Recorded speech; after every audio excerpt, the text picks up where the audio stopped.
Welcome to the Real News. A lot of things to talk about. I'm a little bit angry, not really angry, but I'm going to tell you my point of view on a lot of these things. Let's talk about Pique, Sergio Ramos, James Rodriguez, and the new Santiago Bernabéu.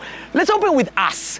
Us, I think they feel a little bit apologetic for maybe jumping in too fast to accuse Pique of cutting Spain's flag from the sleeve of the national shirt, which was, of course, a mistake. But now, all this, the federation will surround Pique with love and tenderness. They will launch a strategy to make Pique feel appreciated in the national team.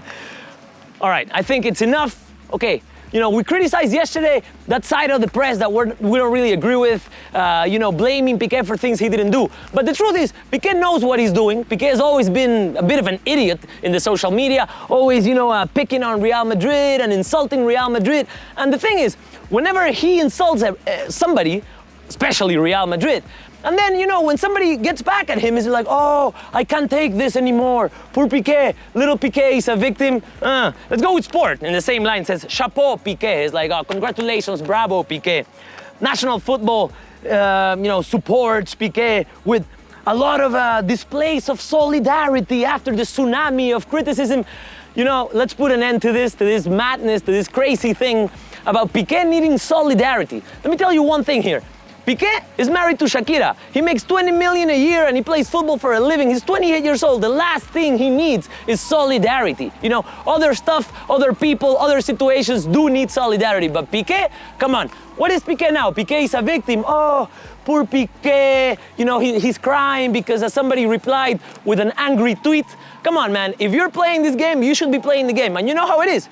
You pick on somebody picks on you, and that's it. But now saying that, oh, you can't take this anymore and you're going to leave the national team because you've been criticized too much. Pique. Anyway, that's what I think about Pique. Pique's an idiot.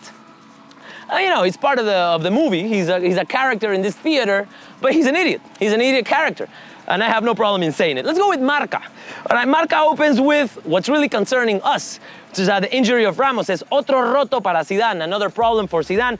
6 weeks, Ramos will be out, which it's a bit of a pity, nobody to blame here. It's an unfortunate injury in his knee, playing, and leaving his heart on the pitch for the national team, as he always does. But now, they're trying to sell the objective here, the target is the Clásico on the 3rd of December. We want to have Sergio Ramos 100% for the Clásico. And this is something that they always do when there's an injury, and I never agree with. It's like, if Sergio Ramos is performing the way he's performing now, and now, from now on, he's going to be 6 weeks off. Do we need to buy the idea that he's going to be in tip-top shape after 6 weeks of injury to play against Barcelona? I don't think so. I think somebody else should play. Maybe Varane and Pepe will be playing as a couple of center backs, and they will be with the pace and the rhythm and the edge to play Barcelona. But, selling us the idea that Sergio Ramos will be 100% after 6 weeks of an injury, I don't buy that. And also it says, Pep says it's just another game more against Barcelona. Why? Why, Pep? Why do you say this? We all know it's not another game. It's a special game for you going back to Camp Nou. It's a special game for you playing Barcelona in the Etihad Stadium. What is the point of saying, it's just another game? There's no need for that, Pep. No need for that. James Rodriguez. This is an interesting issue. James Rodriguez was made to travel to Colombia, even though, everybody knew he was not going to play because he was under a very serious risk of getting seriously injured. So my question is, why did they make him go all the way there? It's 10,000 kilometers. He has to go there. Maybe, okay, it's an emotional factor for the national team. He's the captain. He has to be there. But if he's not going to play, why put the strain of 10,000 kilometers on his back? And then again, they're saying because the Colombian doctors wanted to check on James. Well, make the Colombian doctors come here. They don't have to play on Sunday for the national team. They don't have to play for Real Madrid. Oh, it's too expensive to send 2 doctors to Madrid. Come on, man. James can pay for that. Money's not an issue here. So I really don't understand why James was made to travel. And, I'm very happy that he wasn't made to play, at least. But, again, if James falls injured, there's another bad news for us. Casemiro, Modric, now Ramos, maybe James. We didn't count on this a month ago, and now we're going to have to deal with this. Let's see what Zidane does or how he deals with it. Hopefully, in the best way for Real Madrid possible. And the last thing I want to talk about is the new Santiago Bernabéu. This is what's on the covers of every newspaper today. It's a big, ambitious project for Real Madrid. If you see the pictures here, the stadium is gonna look awesome. This is like the leap into the 21st century for Real Madrid. Finally, my opinion personally is like, Santiago Bernabéu didn't really need any adjustments. It's the kind of stadium that has a bit of the classical thing and a bit of the modern thing. It's the perfect combination of both.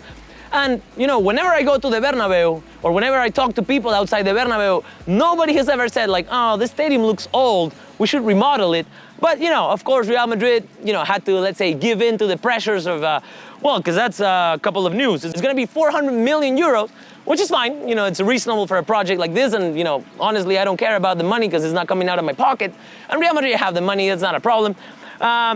But something that I might not really like is the fact that there's gonna be a name of the company or the corporation that will pay for most of the remodelation works. So, you know, that's something that I'm not really sure how to feel about. You know, Microsoft Santiago Bernabéu, Pepsi Santiago Bernabéu.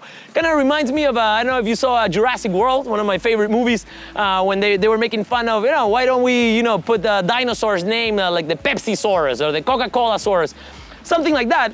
You know, also in the line that the Bernabéu is kind of a dinosaur in the world of football, but still, you know, in the end, we're gonna have probably, when it's finished in 3 years' time, the best stadium in the world, which is, you know, of course, makes sense for the best team in the world. But yeah, you know, I hope you enjoyed the pictures. Let me know what you think. Let me know what you think about Pique, about Ramos, about the travels or the trips of James Rodriguez, about the new Bernabéu. Let me know if you agree with me, and if you don't, especially if you don't, let me know why. Share the video, give us a like and subscribe, and I will see you tomorrow.